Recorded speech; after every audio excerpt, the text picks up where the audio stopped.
মালদার মন্দির উদ্বোধনে রাজনৈতিক রং। মালদায় মন্দির উদ্বোধনে লাগলো রাজনৈতিক দল। রাজ্যের বিরোধী দলনেতা শুভেন্দু অধিকারীকে দিয়ে মন্দির উদ্বোধনে আপত্তি এক অংশের, আর যা ঘিরে শুভেন্দু অধিকারীর মালদা সফর ঘিরে শুরু হয়েছে বিতর্ক। উল্লেখ্য, আগামীকাল মালদায় আসতে চলেছেন বিরোধী দলনেতা শুভেন্দু অধিকারী। তিনি মালদার ইংরেজ বাজার শহরের ফুলবাড়ি পুকুরতলা এলাকায় একটি মন্দিরে হনুমান মূর্তি উদ্বোধন করবেন, আর এই মূর্তি উদ্বোধনকে কেন্দ্র করে শুরু হয়েছে বিতর্ক। তৃণমূল কর্মী সুজিত দাসের অভিযোগ, এই মন্দিরের সেবায়েত তার পরিবার। বহু পুরনো এই মন্দির, বর্তমানে একটি কমিটি তৈরি করে বিজেপি নেতা অম্লান ভাদুরী এটা দেখাশোনা করেন। কমিটির প্রেসিডেন্টও রয়েছেন অম্লান ভাদুরী, তিনি দেখাশোনা করুন, তাতে কোনো অসুবিধা নেই। কিন্তু ভোটের ঠিক আগে আমাদের পারিবারিক মন্দিরে শুভেন্দু অধিকারীকে এনে বিজেপি রাজনীতি করতে চাইছে। আমি এর আগে অম্লান ভাদুরীকে গিয়ে কথা বলেছিলাম, কিন্তু তিনি গুরুত্ব দেননি। এই মন্দিরের সাথে অনেক মানুষ যুক্ত, তারা বিভিন্ন রাজনৈতিক দলের সমর্থক। শুভেন্দু অধিকারী আসবে, এসে ওই হনুমান মন্দির ওপেনিং করবে। আরে প্রাচীন মন্দির, উনি ওপেনিং করার কে? এটা মন্দিরটাকে রেনোভেশন হয়েছে না উনি অর্থ দিয়ে ওটাকে ঠিক করেছেন? তারপরে আবার বিজেপির তকমা, মন্দিরের মধ্যে বিজেপির তকমা লাগিয়ে দেবে। এটা তো সমাজ কলঙ্কিত করা হচ্ছে, ধর্মীয়টাকে কলঙ্কিত করা হচ্ছে। আমরা এক ধরনের কাজকে নিন্দা করি। আর উনি কেন করছেন? না, পরের দিনই আমাদের মাননীয় মুখ্যমন্ত্রী মালদায় আসছেন, তিনি একটা সভা করবেন। সেই সভার চোখটা ঘোরাবার জন্য এই ধরনের আচরণ উনি করছেন। করুন না, উনি নিজের পয়সা খরচ করে মন্দির করুন।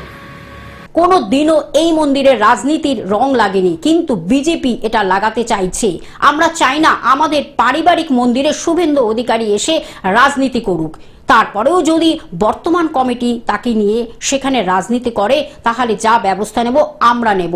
পাল্টা অম্লান ভাদুরী বলেন, এটা বহু পুরনো মন্দির, এক সময় এই মন্দিরের নামে অনেক জায়গা জমিও ছিল, সেবায়ত সেগুলো ধ্বংস করেছে।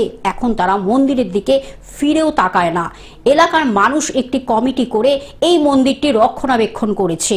এলাকার মানুষ নিজেদের উদ্যোগে সেখানে একটি হনুমান মূর্তি স্থাপনও করেছে।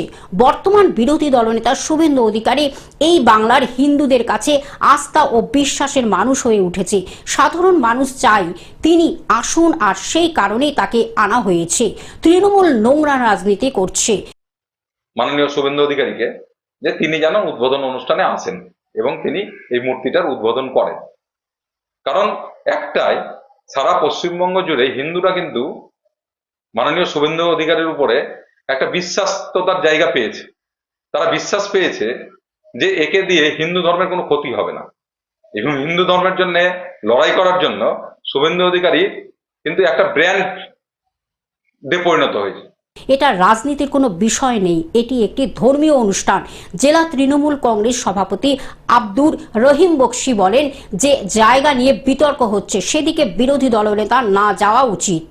তিনি মন্দিরে পূজা অর্চনা করতেই পারেন, তবে কারুর কোনো আপত্তি থাকবে না, কিন্তু এখানে রাজনীতি আসছে, আর সে কারণে মানুষ এই রাজনীতির কারণে প্রতিবাদ করছে। তৃণমূল এই প্রতিবাদী মানুষের সাথে আছে।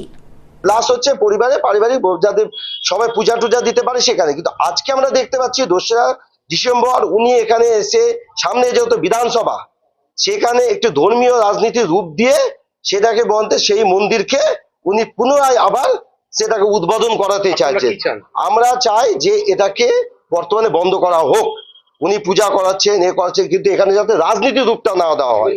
অভিষেক দাসের রিপোর্ট, গ্লোব নিউজ। এখন থেকে গ্লোব টিভি দেখুন আপনার স্মার্টফোনেও। গুগল প্লে স্টোর অথবা অ্যাপল স্টোর থেকে ডাউনলোড করুন গ্লোব টিভি লাইভ অ্যাপ। এছাড়া জিও টিভি অ্যাপ থেকে দেখুন গ্লোব টিভি লাইভ।